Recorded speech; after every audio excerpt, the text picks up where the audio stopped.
Ինչպիսին կլինի Հայաստանը հունիսի 8-ին, այսինքն ընտրություններից հետո։ Հայտնի գործիչներից մեկը ասում էր, որ ընտրություններից հետո ոչինչ տեղի չի ունենա։ Ընտրությունների արդեն հաջորդ օրը քաղաքական ուժերը, մարդիկ կսկսեն նախապատրաստվել հաջորդ ընտրություններին, բայց մինչև հունիսի 8-ը դեռ 2 ամիս կա, եւ հիմա շատերին հուզում է ոչ թե այն հարցը, թե ինչ է լինելու ընտրություններից հետո, այլ ինչ է լինելու ընտրություններից առաջ։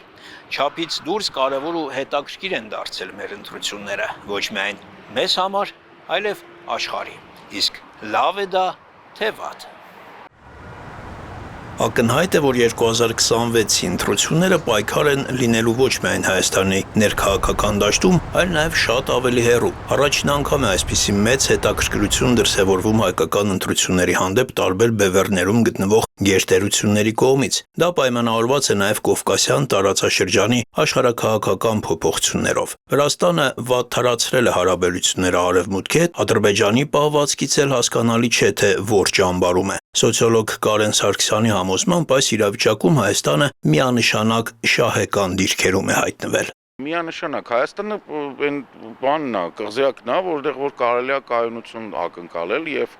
դա հիմնականում մեր մոնոէթնիկության հաշվին է եւ բավականին մեծ ներուժի,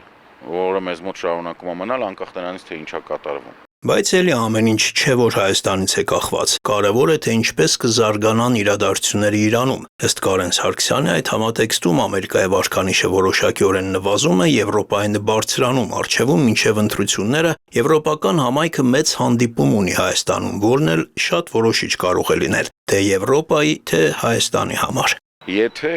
մինչև ընտրությունները Նիկոլ Փաշինյանը հաջողացնի Եվրոասոցիացիան փաստաթուղթը ներկայացնեն, մայիսի 2-ից 4-ը փոփոխություններ կլինեն, եթե չէ։ Հիմա բուն ընտրական թեմաներին անդրադառնանք։ Նախ, որ մեծ թվով կուսակցություններ կմասնակցեն ընտրություններին, մի մասը արդեն հայտարարել է այդ մասին, մյուսը պատրաստվում է, սա նոր բան չէ։ Սոցիոլոգի համոզմամբ Հայաստանի պարագայում սա նորմալ եւ բնական երևույթ է։ Պայմանավորված է նրանով, որ Հայաստանում իրական որքան տարօրինակ չի, ժողովրդավարություն կա։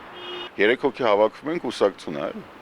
Այլ հարց է, թե ինչ դեր են ունենալու այդ կուսակցությունները քաղաքական պայքարում։ Հասկանալի է, որ գերակշիռ մասը չի հաղթահարելու անցողիկ շեմը։ Քվեների 0-ին մոտ տոկոսներով քաղաքական ուժերի գործը լինելու է ձայների փոշիացումը։ Մյուսների դեպքում ինչ-որ կերպ անցողիկ ձայներ հավաքելն է գլխավոր նպատակը։ Հետագայում արդեն առևտուր անելու եւ կոալիցիա կազմելու կամ շատ շարքված Գյումրի 2 սցենարը իրականացնելու համար։ Իրական պայքարը լինելու է 2-3 ուժերի միջև։ Իշխանական ուժի զինանոցում վարչական լծակներն են, նաև մեծ թվով սովորական ընտրողներ, որոնք մեծամասնությամբ ընդունված կարծիք է, որ տարբեր սոցիալական խմբերի պատկանող մարդիկ են։ Մյուս հավակնող ուժը կամ ուժերը նրանք են, որոնք հայտնի են հսկայական ֆինանսական ռեսուրսներով եւ ռուսամետ դիրքորոշումներով։ Այդ ռեսուրսները այնքան մեծ են, որ կարող են օրինակ ընտրություններում որպես բարձրակարգ խորհրդատու հրավիրել Իսրայելի վարչապետի խորհրդատուին։ Սա ի դեպ բաց աղբյուրների տեղեկություն է։ Կան նաև բոլորովին նոր ուժեր, նոր ձև եւ մտքի անվանումներով։ Օրինակ, բոլորին դեմ եմ կուսակցությունը։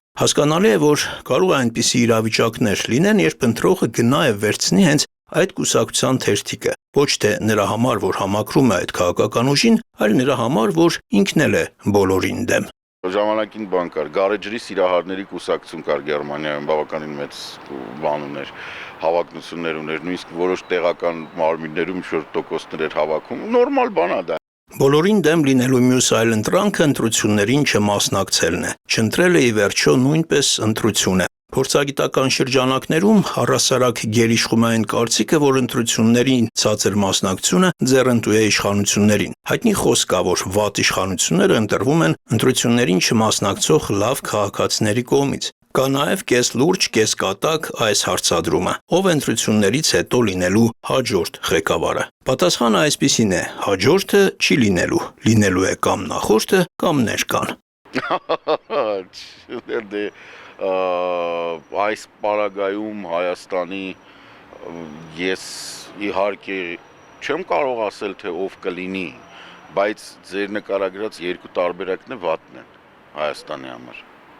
Ոմանց համար սա լինելու է ընտրություն վատու ավելի վատի, ոմանց համար պատերազմի եւ խաղաղության, ոմանց համար չարի ու բարու, ոմանց համար հարևմուտքի եւ արևելքի ու էլի հազար ու մի բևեռների միջև, կախված քաղաքական հայացքներից եւ կողմնորոշումներից, բայց կարևորը արդյունքն է։ որpիսի հետո չլինի այն զգացումը, որ ինչ-որ մեկին ձայն տալով ձայնդ կորցրեցիր։ Արտակ Հովհաննիսյան, Լևոն Խաչատրյան, Հորիզոն։